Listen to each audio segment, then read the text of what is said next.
오늘 하나님께서 주시는 말씀은 신약성경 마태복음 2장 1절에서 12절까지 말씀이에요. 네, 말씀을 같이 보도록 하겠습니다.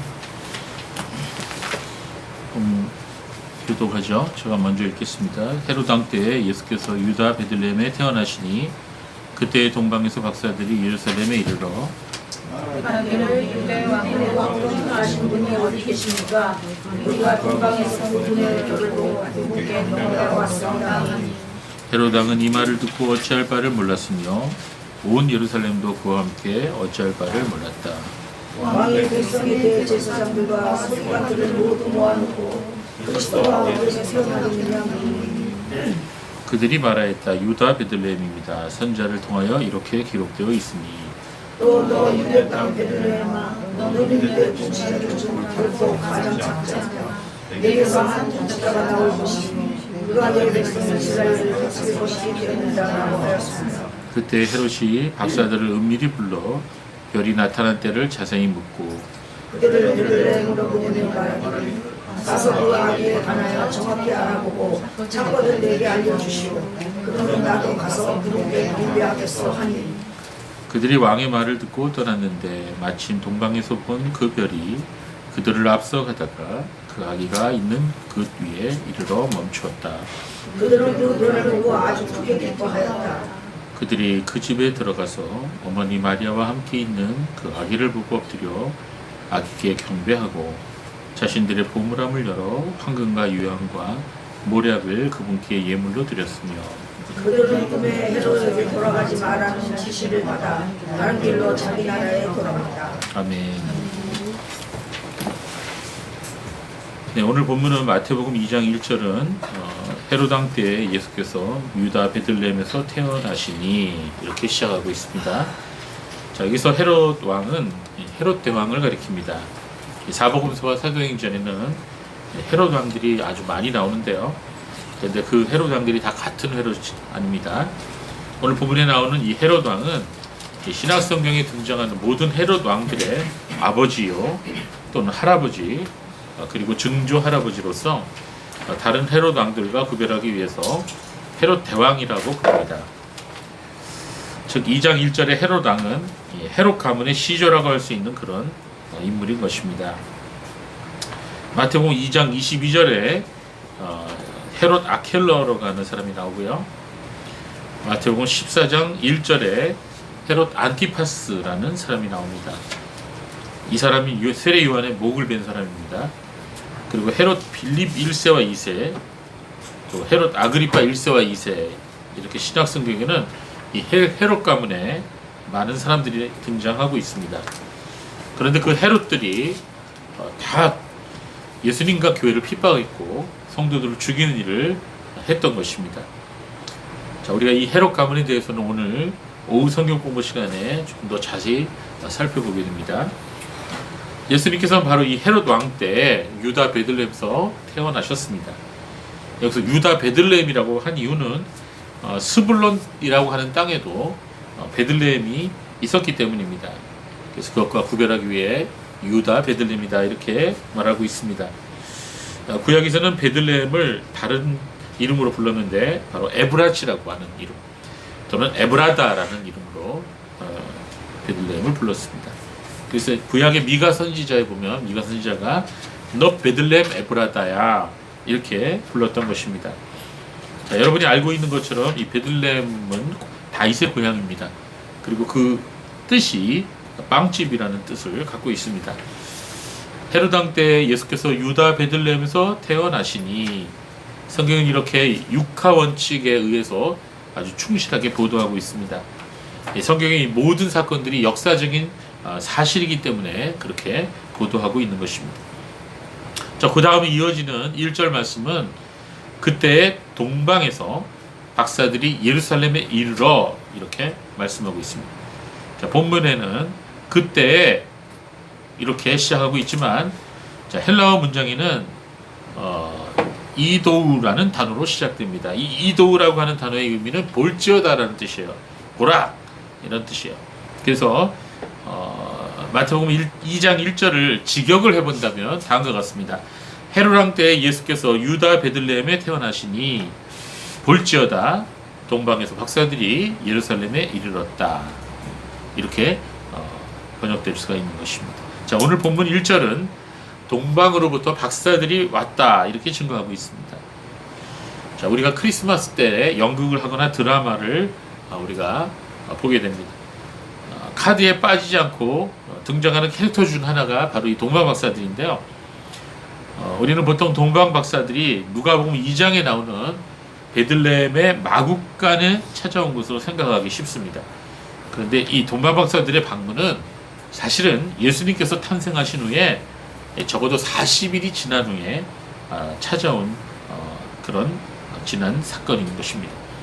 이 동방 박사들의 방문은 그러니까 누가복음 2장에 나오는 지난번에도 말씀드린 거죠. 성전에서 헌신례를 했죠. 40일이 지난 다음에 예수님께서 그래서 그 헌신례 사건 이후에 그리고 예수님의 가족이 애굽으로 피신하게 되어 나중에 애굽으로 피신하기 이전에 그 사이에서 일어난 일이라 추측이 되고 있습니다. 자, 오늘 본문 마태복음 1장 11절 말씀을 보면 아기 예수님과 마리아와 요셉은 이 동방 박사들이 왔을 때 마국간에 있었다고 그러지 않고 베들레헴의 한 집에 있었다 이렇게 말하고 있습니다. 이것은 마국간에서 나와서 요셉이 베들레헴에서 거할집을 구해서 그 집으로 들어간 것으로 추측되고 있는 것입니다. 또한 누가복음 2장 12절을 보면은 천사가 목자들에게 이렇게 말을 했었죠. 너희가 포대기에 쌓여 구유에 누워있는 아기를 볼 텐데 이것이 너에게 주어진 표적이다. 자, 이것은 예수님께서 천사가 목자들에게 한 말인데요. 여기서 아기를 헬라어로 뭐라고 표현했냐면 브레포스라는 단어를 사용했어요. 이 브레포스라는 것은 금방 태어난 가난아기를 말해요. 자, 그런데 오늘 본문인 마태복음 2장 9절과 11절에서는 한글 성경에는 동일한 아기라는 단어로 번역되어 있지만 헬라어로는 브레포스를 사용하지 않고 파이디온을 사용했어요. 예, 파이디온은 물론 어린아이 똑같은 어린아이지만 그 브레포스보다는 조금 더 늙은 나이 든 아이예요. 그러니까 7살 미만의 어린아이를 파이디온이라고 말합니다. 2살부터 7살 사이. 자, 마태복음 2장 16절을 보시면 나중에 헤롯이 동방 박사들에게 속은 것을 알고 분노해 갖고 어떤 짓을 벌이죠? 2살 이내의 아기를 다 죽이라 그래요. 바로 이렇게 말한 이유를 보서라도 이 동방 박사들이 방문한 때가 예수님이 탄생하신 지 후에 어느 정도의 시간이 흘렀음을 말해주고 있는 것입니다. 마태복음 2장 16절에 나오는 그 내용은 우리가 다음 주에 살펴보도록 될 것입니다. 동방 박사들은 그들이 살고 있었던 고향 땅에서 별들을 관측하다가 메시아가 유다 땅에서 탄생하였음을 알게 되었던 것 같습니다. 그렇다면 이 박사들은 과연 누구였을까요? 이 박사들의 정체가 무엇이었는지는 정확히 알 수가 없습니다. 그들의 이름과 거주지도 알려져 있지는 않습니다. 단지 그들이 동방에서 왔다는 것만 우리가 알고 있는 것입니다. 그럼에도 초대교회 이후에 이 동방 박사들에 대한 여러 가지 추측과 전승들이 있었습니다. 어떤 사람들은 이 동방 박사들이 그들의 조상들이 옛날 포로로 잡혀갔던 이스라엘의 10지파로부터 이 메시아에 대한 예언을 전해 듣고선 그 후손들에게 그것을 전해 주었다는 것입니다. 그래서 동방 박사들이 그 메시아에 대한 그 예언을 기억하고 있다가 이렇게 별을 보고 온 것이다 이렇게 주장하는 사람들이 있습니다. 또 어떤 사람들은 이 동방 박사들이 아마도 이 바벨론 북동쪽에 있는 이 파르티아라고 하는 곳에서 거기서부터 온 고관들이다 이렇게 말하는 사람도 있고요. 또 어떤 사람들은 이 동방 박사가 메대에서 왔다, 아니다 아라비아에서 왔다, 아니다 바벨론에서 왔다, 인도에서 왔다, 애굽에서 왔다 이렇게 여러 견해가 있습니다. 교회의 오랜 전설 중에 그들이 3명이었고 그들의 이름이 각각 가스파르, 메키오르, 그 다음에 발다살이었다고 말하는 그런 전승이 있습니다. 무엇이 정확한 것은 우리 모릅니다. 헬라어 원문에 보면 이 도마 박사를 마고이라는 단어를 썼어요. 이 마고이라는 단어는 복수형이고요. 단수형은 마고스예요. 마고스. 이 말은 나중에 이 영어의 매직, 즉 마법, 마술 이런 단어로 발전합니다. 마법사는 위저드라고 하는 다른 단어가 있는데 원래는 매직이라는 단어를 쓰죠. 마법. 그런데 여기서 동방박사라고 번역된 이 마고스는 그 당시로는 정확하게 말하자면 점성학자, 오늘날로 말하자면 천문학자, 천문학자로 이해하는 것이 가장 타당하다고 볼 수가 있습니다. 즉 동방박사들은 천문학자였어요.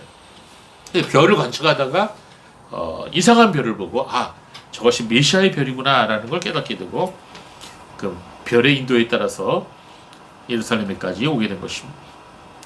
자, 그들이 누구인지 또 그들이 어디서부터 왔는지는 그렇게 중요한 문제가 아닙니다. 중요한 것은 동방박사들의 이야기가 우리에게 전달해주는 중요한 교훈인 것입니다. 즉 동방박사들의 존재라는 유대나라 밖에서도 하나님을 경외하는 사람들이 존재했었다는 것을 우리에게 말해줍니다. 동방박사들의 존재는 우리가 미처 생각하지 못한 곳에 하나님의 참된 종들이 있다는 사실을 가르쳐 줍니다.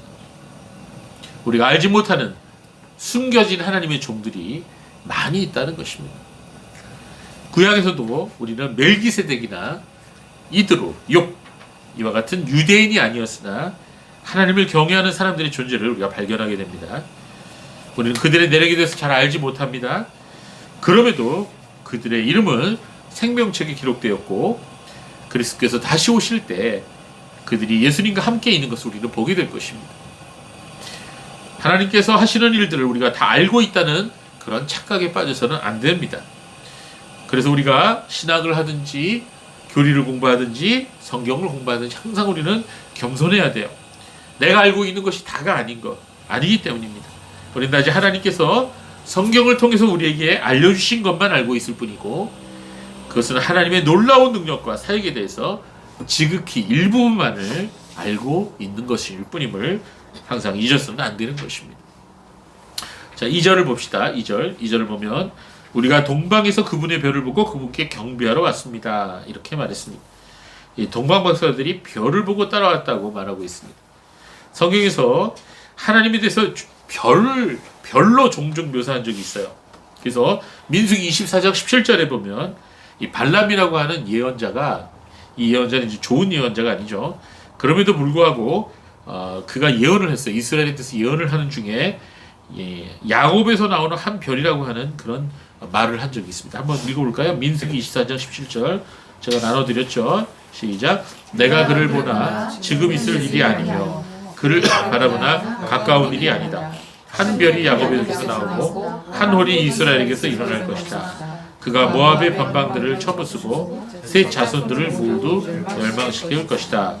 여기 보면은 한 별이 야곱에서 나온다 이렇게 예언하고 있어요. 자, 그 다음에 요한계시록 22장 16절에 보면 또 별이 나옵니다. 다 같이 읽어봅시다. 나에서는 나의 천사를 보내어 교회들에 관한 이것들을 너에게 증언하게 하였다. 내가 곧 다윗의 뿌리고 자손이며 빛나는 새벽별이다. 자, 예수님 자신이 당신을 가리켜 빛나는 새벽별이다 이렇게 말씀하셨어요.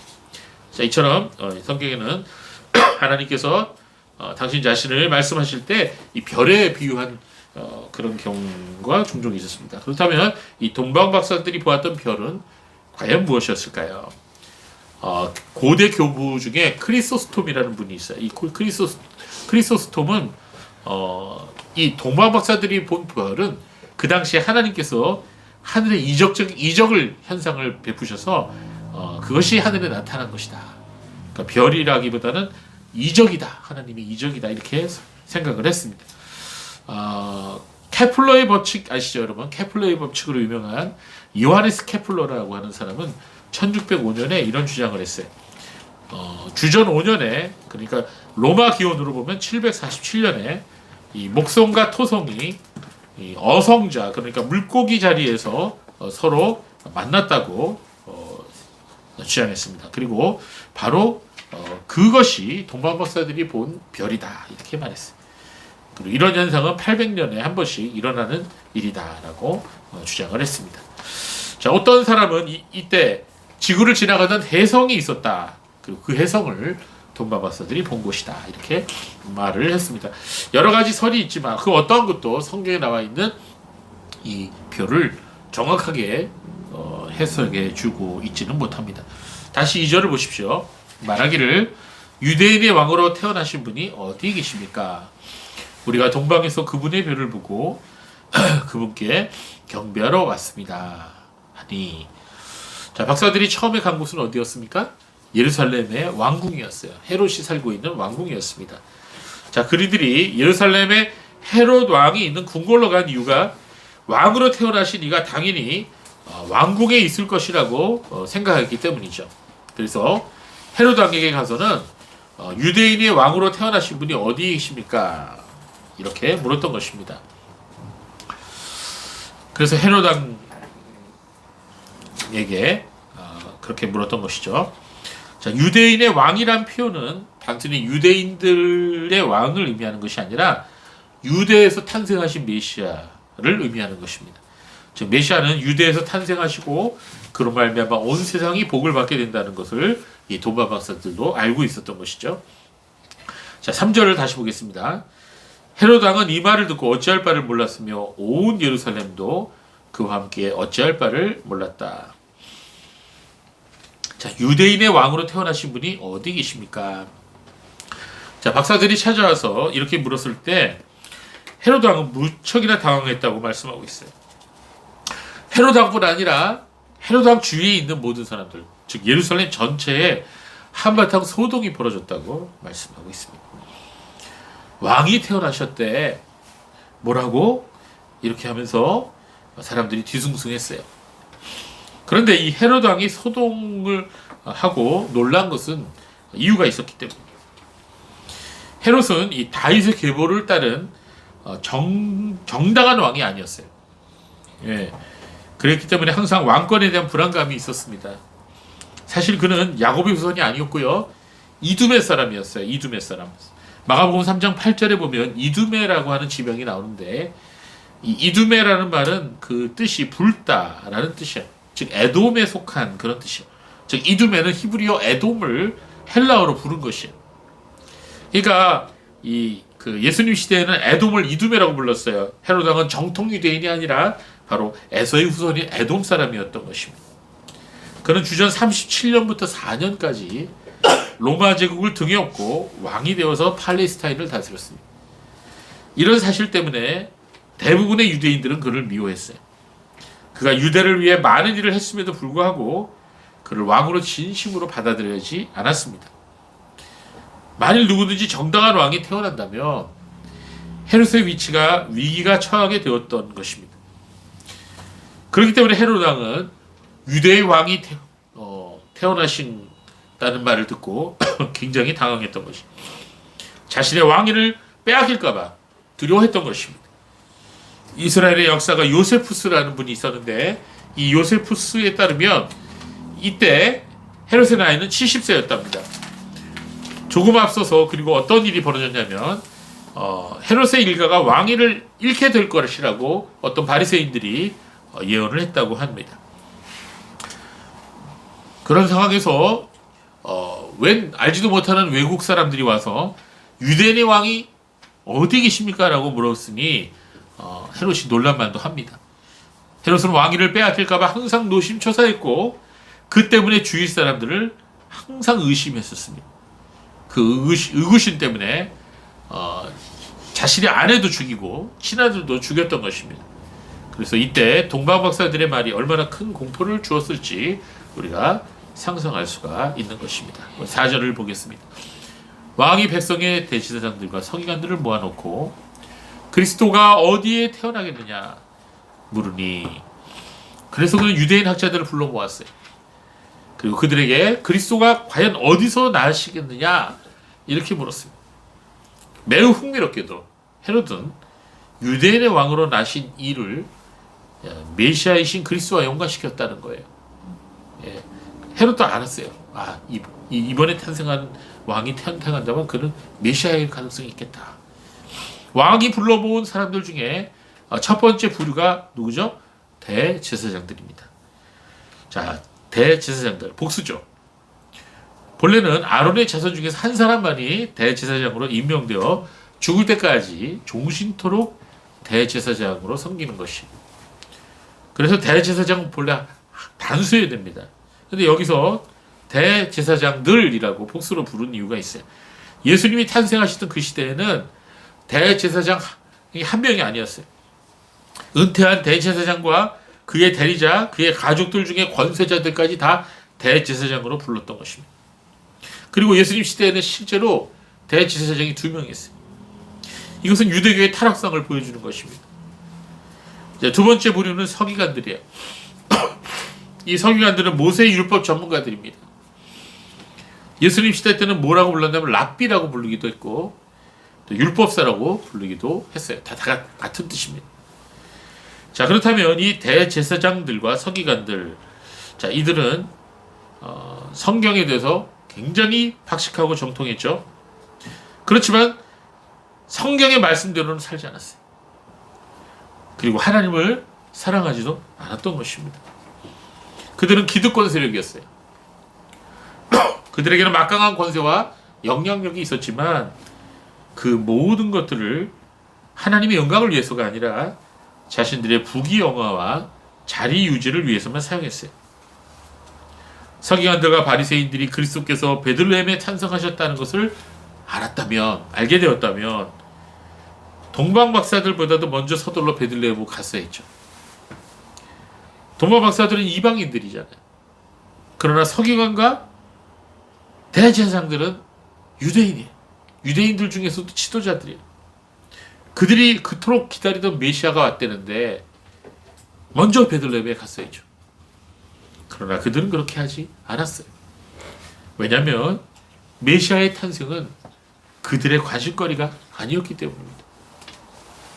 요한복음 1장 11절은 이렇게 말씀하고 있습니다. 그분께서 자기 땅에 오셨으나 자기 백성이 그분을 영접하지 아니하였다. 자기 백성들은 그분을 영접하지 않았다. 예수님이 영접하지 않았어요. 자, 종교적인 최고의 특권을 가지고 있는 사람들. 오늘 이 사람들을 저 사람들 당연히 믿음이 좋겠지. 우리 이렇게 생각하죠. 그렇지만 그런 사람들이라고 해서 바른 믿음으로 살아간다는 건 아니에요. 오늘날도 마찬가지예요. 유명한 목사들, 신학자들이라고 해서 반드시 그런 사람들이 하나님께 영광을 올려드리는 사람들이라 이렇게 말할 수는 없는 것입니다. 종교 지도자들이 오히려 세상의 권력에 빌붙어서 오히려 반성경적인 행동을 하고 반교회적인 행동을 하는 수가 종종 있습니다. 악을 행하는 권력자들을 향해서 바른 말을 하지는 못할 망정 그들을 칭송하고 심지어는 축복 기도를 해주는 그런 종교자들이 항상 있어 왔습니다. 이것은 지금도 똑같이 반복될 수 있는 일입니다. 하나님의 참된 성도들을 괴롭히는 사람들이 예수를 모르는 사람들이 아니라 교회 안에 있는 사람들인 경우가 많이 있는 것입니다.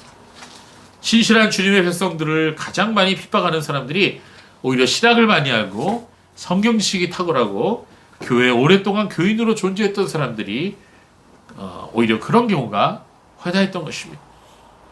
자, 어떤 사람이 이런 말을 했어요. 교회를 가까이 하면 할수록 하나님으로부터 더 멀어진다. 이게 맞는 말이에요? 교회를 가까이 하면 할수록 하나님으로부터 더 멀어진다. 여러분, 이 말에는 많은 의미들이 함축되어 있습니다. 이 말이 잘못 사용되어져서 가나안 교인들, 즉 나 교회 안 나가 하는 사람들, 이 가나안 교인들에게 빌미를 주어서는 안 되겠죠. 이 말은 분명히 잘못된 말임에도 불구하고 사람들의 마음에 공감을 일으키는 경우가 있어요. 자, 그러나 이 말을 좀 더 정확하게 표현하려면 그 앞에다가 뭘 집어넣죠? 잘못된 이라는 말을 집어넣어야 돼요. 즉, 잘못된 교회를 가까이 하면 할수록 하나님으로부터 더 멀어진다. 이건 맞는 말이죠. 잘못된 목사를 가까이 하면 할수록 하나님으로부터 더 멀어진다. 혹시 여러분이 잘못된 교회에서 출석하고 있거나 잘못된 목사가 목회하는 교회에 다니고 있다면 우리는 우리 자신의 신앙을 위해서 그 교회로부터 나와야 되는 거죠. 만약 계속 그런 교회에 머물고 있다면 우리들 자신도 하나님부터 멀어질 수 있어요. 교회가 교회답고 목회자가 목회자답고 성도가 성도답다면 이 말은 결코 성립될 수 없는 것입니다. 교회에 오래 다닌다는 사람들 중에 신학 연륜이 오래된 사람들 중에 성경을 잘 알고 있다고 생각하는 사람들 중에 그들의 삶 속에서 하나님께서 언제나 첫 번째가 되셔야 함에도 불구하고 그들의 의식주 문제들이나 그들이 사람들에게 보이는 평판과 돈과 명예와 권력이 언제나 그들의 첫 자리를 차지하는 것을 보게 되는 경우가 적지 않습니다. 오히려 이러한 현실적인 문제들에 부딪혔을 때 하나님을 섬기는 일은 가장 마지막 순번으로 떨어지게 되는 것을 우리는 너무나 쉽게 목격하게 되는 것입니다. 우리 자신은 어떨까요? 이 말씀 구절은 사람이 마음속에 은혜 없이도 머릿속에는 성경에 대한 지식이 있을 수 있음을 우리에게 보여줘요. 하나님을 사랑하는 마음이 없이도 교리에 대한 지식이, 신학에 대한 지식이 있을 수 있다는 것을 우리에게 가르쳐 주는 거예요. 여러분, 하나님의 은혜로부터 떨어져 나간다면 그런 것들이 무슨 소용이 있겠어요? 하나님의 은혜가 메마르게 된다면 그런 것들은 다른 사람들을 비판하는 날카로운 칼이 될 것입니다. 그리고 단지 자신의 유명세와 자리를 지키기 위한 도구에 불과하게 될 거예요. 겉으로 신앙생활하는 것처럼 보여도 두뇌의 지식으로 만족하고 머물러 버리는 사람들이 있습니다. 우리는 이것을 조심해야 되는 것입니다. 사람이 지식을 많이 소유한다고 영원한 멸망을 피할 수 있는 것은 아니에요. 그것은 심지어 교리적인 지식이나 신학적인 지식도 마찬가지입니다. 우리의 마음 상태가 그래서 중요한 것입니다. 하나님의 은혜의 역사가 우리 안에 역사하고 계시는지가 중요한 것입니다. 그럼 우리가 만약에 구원받기를 원한다면 우리는 날마다 자신을 돌아보고 하나님 말씀 앞에서 우리 마음을 찢고 겸손한 마음으로 회개하고 하나님의 은총을 구해야 할 것입니다. 지식은 사람을 교만으로 인도하나 은혜는 영광으로 인도합니다. 지식은 사람을 교만하게 만들지만 사랑은 덕을 세우는 것입니다. 고린도전서 8장 1절 말씀 우리 같이 읽어볼까요? 시작. 이제 우상에게 바친 제물에 대하여 말하겠다. 우리는 우리 모두가 지식이 있는 줄 안다. 그러나 지식은 교만하게 하고 사랑은 덕을 세운다. 자, 헤롯이 뭐라고 그랬어요? 그리스도가 어디서 나겠느냐? 라고 물었어요. 이에 대제사장들과 장로들은, 서기관들은 성경에 대한 박식한 지식으로 정확한 예언의 장소를 헤롯에게 말해줬죠. 예, 바로 베들레헴입니다. 그들이 얼마나 성경에 대한 정확한 지식을 갖고 있는지 우리는 보게 됩니다. 그러나 그들은 이 세상에 오신 구세주를 찾기 위해서 베들레헴으로 가지 않았을 뿐만 아니라 헤롯의 영아 살해의 동조자가 되어버리고 말했어요. 이들은 나중에 예수님께서 그들 사이에서 사역을 하셨을 때에도 예수님 믿지 않았고 예수님을 사사건건 방해했고 비판하고 반대하고 나중에 십자가에 못 박히게 만들었던 것입니다. 오늘날도 마찬가지예요. 정치 목사, 정치 신학자들이 있어요. 그들은 권력에 아부하고 악한 지도자들을 위해 기도하죠. 그들은 사악한 정책에 바른 소리 한마디도 못하고 오히려 부추기고 있습니다. 오늘날도 지금 백신 패스로 여러 사람들이 죽어나가고 있는데 오히려 정치자들에게 아부하고 백신 맞으라고 교인들에게 장려하는 그런 목회자들이 있어요. 백신 안 맞은 교인들은 본당에 들어오지도 못하게 하고 방송으로 예배 참여라고 하는 그런 교회가 있어요. 참 마음 아픈 일입니다. 이제 다시 우리가 본문 말씀 5절과 6절로 돌아옵시다.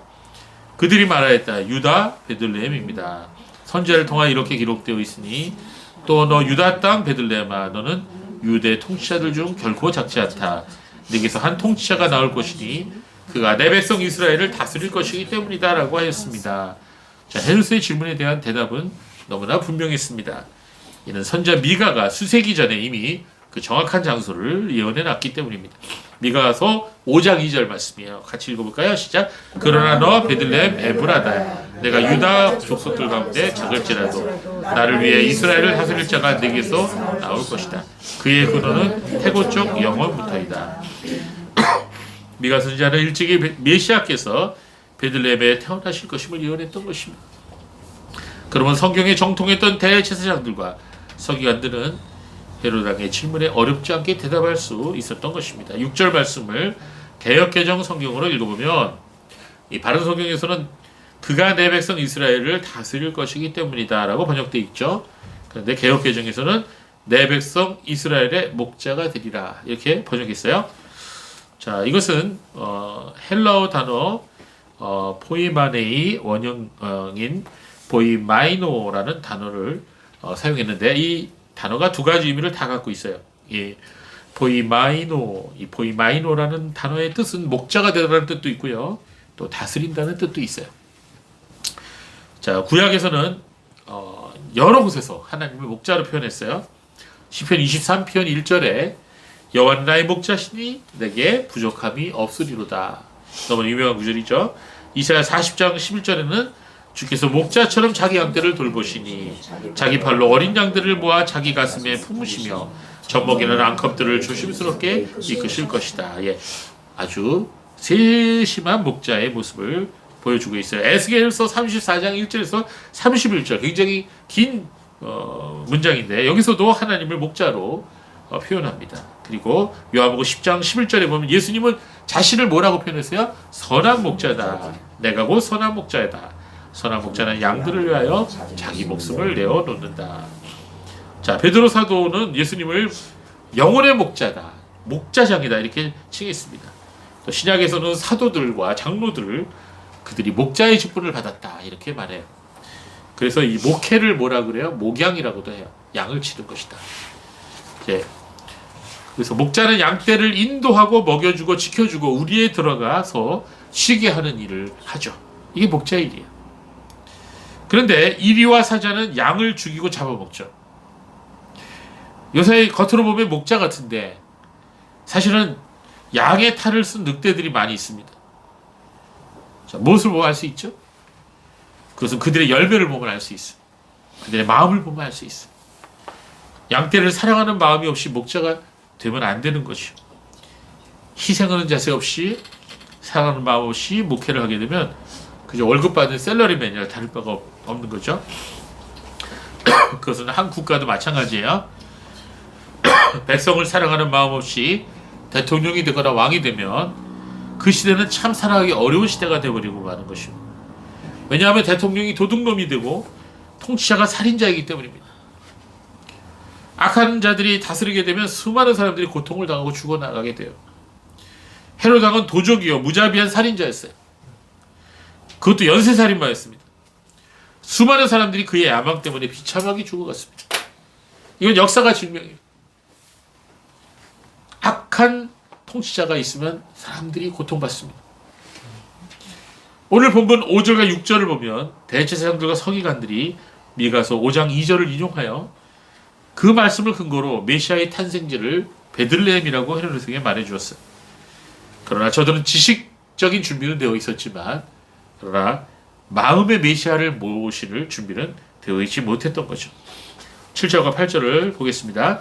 그때 헤롯이 박사들을 은밀히 불러 별이 나타난 때를 자세히 묻고 그들을 베들레헴으로 보내며 말하기를 가서 그 아기에 관하여 정확히 알아보고 찾거든 내게 알려주시오. 그러면 나도 가서 그분께 경배하겠소 하니.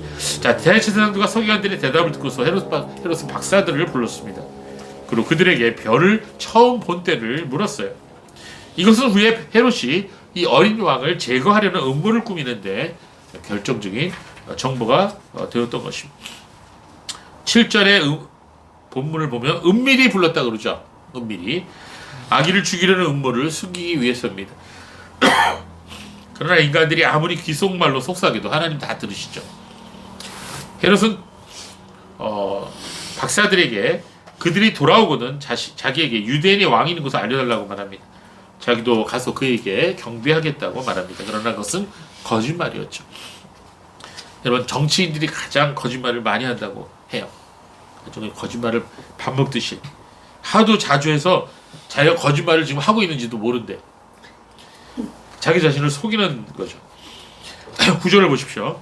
그들이 왕의 말을 듣고 떠났는데 마침 동방에서 본 그 별이 그들을 앞서가다가 그 아기가 있는 곳 위에 이르러 멈추었다. 자, 예루살렘을 출발한 이 동방박사들의 여행에 또 이적이 나타나요. 바로 동방에서 보았던 그 별이 다시 나타났습니다. 그리고 베들레헴의 아기 예수님께서 계신 집으로 그들을 인도하였다. 이렇게 말씀하고 있습니다. 베들레헴은 예루살렘에서 남쪽으로 약 8km 정도 떨어져 있는 곳이에요. 여러분, 일반적으로 별들, 즉 하늘에 있는 천체들, 달이나 해도 마찬가지지만 하늘 동편에서 서편으로 질러가죠. 그렇죠? 북에서 남으로 가는 건 아무것도 없어요. 그건 뭐 때문에요? 지구가 자전하기 때문이죠. 이것은 하나님께서 동방박사들을 위해서 특별히 예비하신 별입니다. 그러니까 남쪽으로 가는 거예요. 일반적인 별이 아닌 하나님의 임재의 영광이라고 말할 수 있는 것입니다. 이렇게 하나님께서는 하나님의 뜻을 행하는 사람들을 인도하세요. 동방박사들은 별을 통해서 인도하셨고, 출애굽한 이스라엘 백성들은 40년 동안 구름 기둥과 불 기둥으로 인도하셨어요.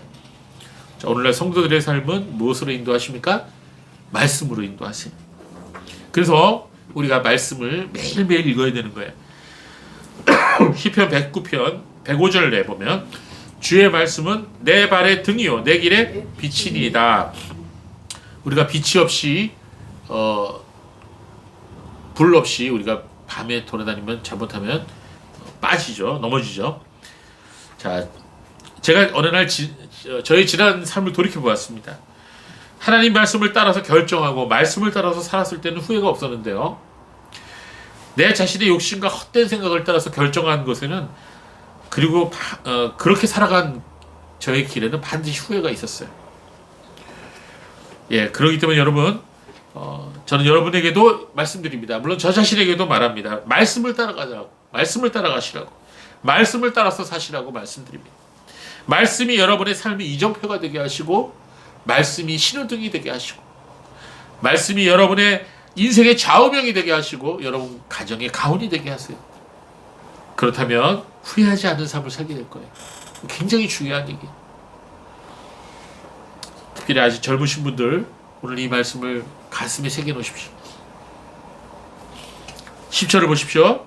그들은 그 별을 보고 아주 크게 기뻐하였다. 그렇습니다. 하나님이 인도하심을 받는 사람들에게는 무엇이 있어요? 큰 기쁨이 있어요. 그 길에는 고난도 있고 어려움도 있지만 하나님의 임재의 영광을 맛볼 수가 있는 거예요. 동방박사들이 그들의 고향으로부터 예수님께서 태어나신 곳까지 여행하는 중에 얼마나 많은 어려움이 있었을까요? 얼마나 많은 괴로움이 있었을까요? 참으로 지루하고 먼 여행을 했을 거예요. 도중에 여러 가지 위험한 일도 만났을 것입니다. 돈도 많이 들었을 거예요. 황금을 얻기 위해서나 명예를 얻기 위해서 그들이 그렇게 한 게 아니에요. 오직 유대인의 왕을 만나서 경배드리고 예물을 드리기 위해 그들이 그렇게 고생한 거예요. 그들이 별을 보고 머나먼 길을 떠나는 순간부터 그들은 하나님께 경배를 드리기 시작한 거예요. 우리는 동방박사들의 모습부터 교훈을 얻어야 됩니다. 동방박사들의 모습은 하나님께 예배드리러 나아가는 성도의 모습을 우리에게 보여주고 있어요. 시편 84편을 읽어보면 시온에 있는 하나님의 성전으로 나가는 순례자의 모습을 잘 설명하는 말씀이 나와요. 84편 그 중에서 5절에서 7절 말씀 우리 보겠습니다. 시작. 주께로부터 힘을 얻고 그들의 마음에 시온에 가는 대로가 있는 사람은 복이 있습니다. 그들이 눈물 골짜기를 지나갈 때 그곳을 샘이 도게 하니 이른 비도 그곳을 연못으로 덮습니다. 그들이 힘을 얻고 더 나아가 시온에서 하나님을 뵐 것입니다. 아멘. 이것은 천국을 향하여 나아가는 성도의 모습을 잘 표현해주고 있는 거예요. 그렇습니다. 하나님께 경배드리러 나아가는 성도의 길은 복된 길이에요. 예배드리러 나아가는 길은 어려움과 고난도 있지만 복된 길입니다. 왜냐하면 예배자의 마음속에 하나님께서 주시는 진정한 기쁨이 있기 때문이에요. 그들은 그 별을 보고 아주 크게 기뻐했다. 동방박사들은 지금까지 자신들을 인도해 주었던 별이 아기 예수님께서 계시는 집 위에 머물자 크게 기뻐했습니다. 성도 여러분, 여러분이 주일날 집에서 떠나서 예배당으로 출발할 때부터 여러분의 예배는 시작되는 거예요. 그러므로 주일에는 좀 여유 있게 일어나서 준비하시기 바래요. 출발할 때 이런 저런 이유로 마음이 상한 채로 교회를 오게 되면요, 마귀에게 틈을 줘요. 예배 드릴 때도 그게 영향이 있습니다. 자, 11절 보겠습니다. 그들이 그 집에 들어가서 어머니 마리아와 함께 있는 그 아기를 보고 엎드려 아기께 경배하고 자신들의 보물함을 열어 황금과 유황과 모략을 그분께 예물로 드렸으며. 자, 오늘 말씀 조금 길어졌어요. 그들은 드디어 아기 예수님께서 계신 곳으로 인도함을 받아서 마침내 그 집에 들어가 예수님께 경배하였습니다.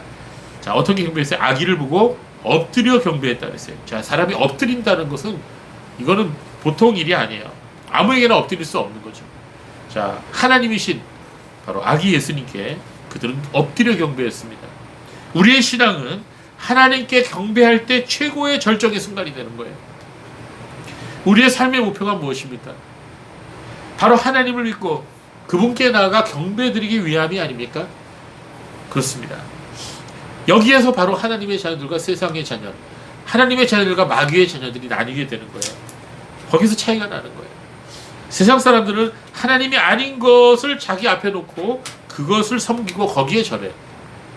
돈 앞에 절하고 인기와 명예와 권력 앞에 절하고 쾌락 앞에 절합니다. 아무것도 해주지 못하는 돌이나 나무로 만든 우상에게 절합니다. 그러나 하나님의 자녀들은 하나님께만 엎드려서 경배합니다. 요한계시록 4장 10절에서 11절에 보시면 24장로들이 보좌에 앉으신 거룩하신 하나님께 자신의 면류관을 그 보좌 앞에 던지면서 찬양과 경배를 드리는 장면이 나와요. 예. 자, 오늘 이 본문이 거기 있으니까 읽어보시고요. 자신들의 보물함을 열어 황과 유황과 모략을 그분께 예물로 드렸다, 이렇게 말씀하고 있습니다. 자, 지난주에도 말씀드린 것처럼요, 신앙이라고 하는 것은 사랑이 없으면 진정한 신앙이 아니라는 거예요. 자, 사랑하는 대상에게 무엇을 주어도 아깝지 않다는 거죠. 바로 그게 사랑이에요. 진정으로 사랑하는 대상에게는 생명까지도 내어줄 수 있는 거예요. 예수님이 말씀하셨다 그랬죠? 내 보물이 있는 곳에 내 마음도 있는 것이다. 진정한 예배는 우리의 보물함이 열리게 될 때 완성되는 거예요. 아브라함은 100세 때 얻은 독자 이삭을 하나님께 바쳤어요. 하나님을 향한 최고의 경배는 이처럼 내가 제일 사랑하는 것, 내가 제일 아끼는 것, 그것보다 하나님을 더 사랑하는 것, 그게 하나님을 향한 최고의 예배예요. 이 예배가 여러분에게 있나요? 저에게 있나요? 저는 그 질문을 할 때마다 굉장히 두려워요. 여러분의 보물함이 무엇입니까? 거기에 무엇이 담겨있죠? 우리가 여전히 그 보물함에 담겨있는 것들을 하나님보다 더 사랑하고 있는 한 우리의 신앙은 더 이상 성숙할 수 없고 발전할 수 없는 것입니다. 물론 하나님께서 아시죠. 우리 마음을, 모든 것을 다 아시는 하나님께서 우리 마음속 깊은 것이라도 다 알고 계시는 것입니다. 우리가 진정으로 하나님을 사랑하게 될 때 우리의 신앙은 열매를 맺게 되는 거죠. 동방 박사들은 자신들의 보물함을 열었어요. 그리고 자신들에게 있어서 가장 소중한 보물을 아기 예수님께 드리면서 경배하였던 것입니다. 그들이 드린 게 뭐죠? 황금과 유향과 모략입니다. 그걸 예물로 드렸어요. 옛날에 그 어느 교회 가고 청소년들하고 아이들한테 교회에 부흥회를 했는데, 꼬마가, 어린아이가 은혜를 받아갖고 목사님한테 뭘 가지고 나왔냐면 유희왕 카드, 그 당시 유희왕 카드, 그 다음에 포켓몬 카드, 엄청 비싼 것들도 있어요. 그 아이템이 하나에 몇만 원짜리도 있어요. 한 장에. 그거 다 가지고 왔어요. 다 가지고. 목사님 받으세요. 이게 제 보물입니다. 제가 뭐 하나님을 더 사랑하기 때문에 이걸 드리는 거예요. 그건 그 아이의 진심인 거예요. 그쵸? 여러분, 그렇다고 여러분 가진 거 다 내놓으라는 게 아니라 그 마음을 하나님께서 보신다는 거죠. 동방박사들은 황금과 유황과 모략을 예물로 드렸어요. 황금은 동서금을 통하여서 가장 귀중한 보물이죠. 유향은 유황이 아니에요, 여러분. 성냥 불 붙일 때 쓰는 유황이 아닙니다. 그거 싸요. 유향은 아라비아 지방의 보스웰리아 속의 관목인데 여기서 나오는 송진, 거기 상처를 내 갖고 나오는 향료, 거기에 나오는 거예요. 아주 귀한 진액인데 그 향료나 분향에 사용됩니다. 아주 비쌉니다. 아주. 예수님 그 발에다가 발랐던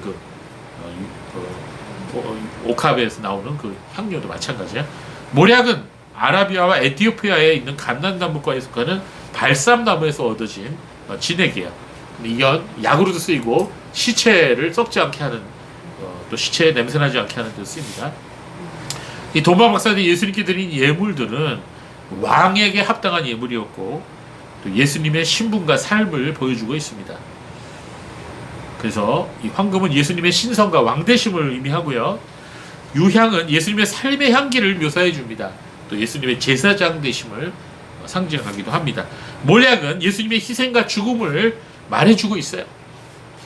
당시 몰약은 시신에 바르는 기름으로 사용됐다 그러죠. 자, 이걸 이제 칼빈 목사님도 이 얘기를 했어요. 이 세 가지를. 어떤 성경학자들은 이 예물들이 요셉과 그의 가족이 나중에 애굽에서 내려가죠. 도망가죠. 그때 헤롯이 죽기까지 거기에 체류했는데 그때 아마 생활비로 사용되었을 거라고 말하는 분도 있습니다. 자, 12절 마지막 보십시오. 그들은 꿈에 헤롯에게 돌아가지 말라는 지시를 받아 다른 길로 자기 나라로 돌아갔다. 박사들은 하나님께로부터 헤롯에게 돌아가지 말라는 지시하심을 받았어요. 그래서 다른 길로 고국으로 갔습니다. 하나님께서 꿈을 통하여 섭리하심으로써 동방 박사들이 악인들이 파놓은 함정에 빠지지 않도록 지켜주셨던 것입니다. 이로써 동방 박사들의 머나먼 여정이 마무리되었어요. 이것은 신앙인의 삶의 여정이 아름다운 모습을 우리에게 보여줍니다.